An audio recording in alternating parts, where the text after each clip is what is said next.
वास्तविक और कुछ काल्पनिक कहानियाँ डाला करता हूँ। आशा करता हूँ आप चैनल को सब्सक्राइब करके सपोर्ट करेंगे और वीडियो को लाइक, शेयर एंड कमेंट भी करेंगे। एक बार मेरी पोस्टिंग हिसार हुई थी, जो कि हमारा एक डिवीज़न न्यू रेजिंग था, और उसके बारे में ज़्यादा गहराई से आपको मैं बता नहीं पाऊँगा कि ये हमारा एक सिक्योरिटी मेजर होता है। हम लोगों को हुक्म होता है कि हम किसी चीज़ को डिस्क्लोज ना करें। हमारे रिश्तेदारों को भी पता नहीं होता कि care of 56 APO, care of 99 APO कहाँ पर है, और हम भारत के इन दो APO में किस जगह पे, हमारा जियोग्राफिकल शहर कौन सा है। खैर, हिसार में मलेरिया बहुत फैला हुआ था, और इसके लिए पहले सरकारों ने, अंग्रेजों ने कैंट नहीं बनाए थे। लेकिन अब जब कैंट बन गया तो टेंट में ही हम लोग रहते थे, और टेंट में ही हमारे ऑफिस हुआ करते थे अलग से।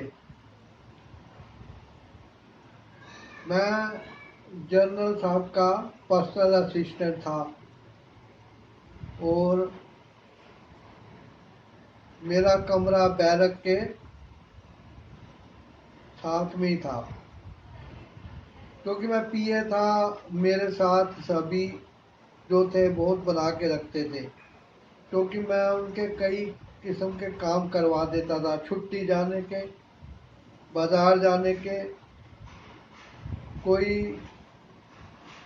ड्रेस का सामान बदलना हो उसके लिए, कैंटीन से राम लेनी हो उसके लिए मैं बहुत काम आता था।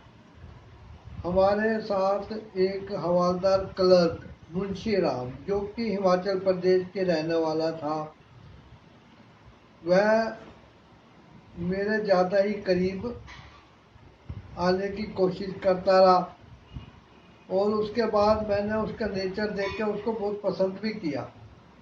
वह मेरे साथ बाजार भी घूमने जाता था, मेरे कमरे में भी आके बैठा रहता था, और बताता था कि वह हिमाचल के एक गांव का रहने वाला, उसके पास एक एयर गन है, और वह शिकारी नेचर का है। इसलिए वो बार बार छुट्टी जाके हिमाचल प्रदेश के नज़दीक के जो जंगल थे उनमें शिकार के लिए भटकता रहता है। अपने शिकार की कई कहानियाँ उसने मुझे सुनाई, और ये भी बताया कि वो झाड़ियों में पड़ी हुई बीट या किसी जानवर की लैट्रिन को देख के बता सकता है कि वो किस जानवर की है, और वो जानवर इस टाइम कहाँ पे छुपा हो सकता है। उसने शेर तक पे एक बार फायर कर दिया था एयर गन से, उसने मुझे बताया था। और शेर ने जब उसकी लहराती हुई राइफल देखी, एयर गन देखी, तो वो डर के भाग गया, क्योंकि उसने सोचा वो LMG होगी या AK-47 या कोई और लेज़र गन हो सकती है। और मुड़कर उसने पीछे नहीं देखा, और आज तक जब भी वो छुट्टी जाता है शेर कहीं दुबक जाता है। वह शिकारी नेचर का है, जमीन में रेंगने के निशान देख के बता सकता है कि कौन सी जाति का सांप होगा, जहरीला होगा या नहीं होगा। उसने बताया था कि कई बार कोबरा नागों ने उसके ऊपर जहर फूका था, लेकिन उसने किसी नाग की या दूसरे जानवर की हत्या नहीं की। एयर गन वो अपनी आत्मरक्षा के लिए रखता था। एक बार संडे था, हम लोग सब धूप में चारपाया बिछा के बैठे थे, और कुछ लोग अपनी कुर्सी भी ले आए थे। तभी किसी ने बोला कि यदि कबूतर मिल जाए तो उसका मीट ऐसे बढ़िया बनाऊंगा कि उंगलियां चाटते रहेंगे सारे, मैस में खाना भूल जाएंगे। मुंशी राम उस समय मुझे कह रहा था कि छुट्टी लेके मैं उसके गांव जाऊं उसके साथ और देखूं कि शिकार कैसे किया जाता है। और तभी उसके कान उस आवाज की तरफ लग गए जो कि कबूतर के पकड़ने की बातें हो रही थी। वह कहता है कबूतर ले, ये कौन सी बड़ी बात है, कबूतर अभी मैं पकड़ देता हूँ ऊपर से। हमारी जो बैरकें थी उनकी दीवार और ढलवा छत के बीच में जो गैप था उसमें कई कबूतर घोंसला बना के रहते थे। मुंशी राम फटाफट उठा, उसने एक चारपाई खाली कराई और उसे दीवार से साथ खड़ा करके ऊपर चढ़ गया। बायां हाथ उसने दीवार और छत के बीच में जो गैप था वहां रखा और दाहिना हाथ उसने अंदर की तरफ डाल के घोंसले में कबूतर पकड़ने के लिए कोशिश की। तभी अंदर से फड़फड़ाहट की आवाज आई। मुंशी राम का बैलेंस बिगड़ते बिगड़ते बच रहा था।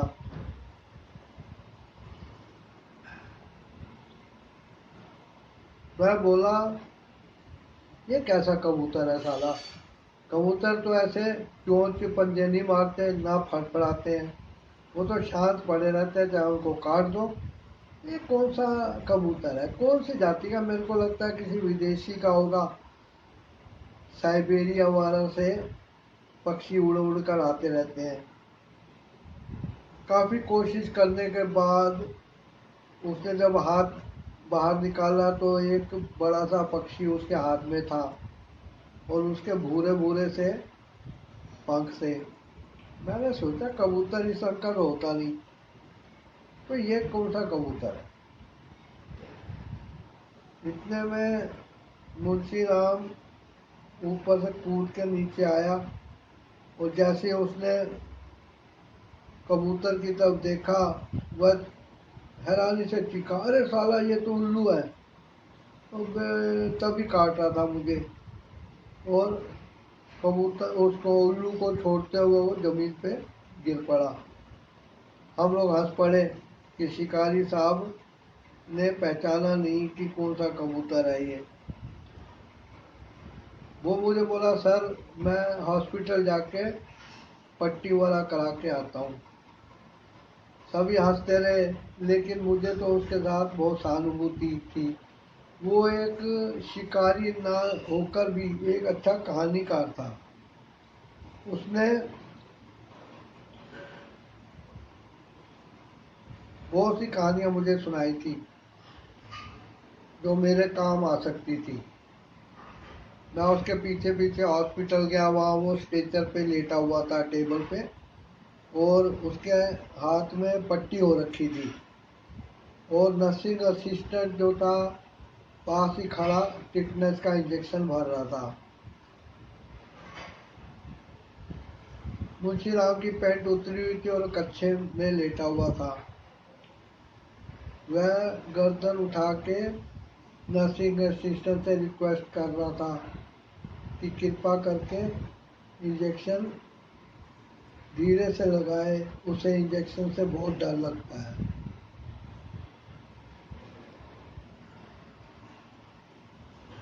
Thanks for watching the video, subscribe the channel और कहानी को आगे भी सुनाऊंगा।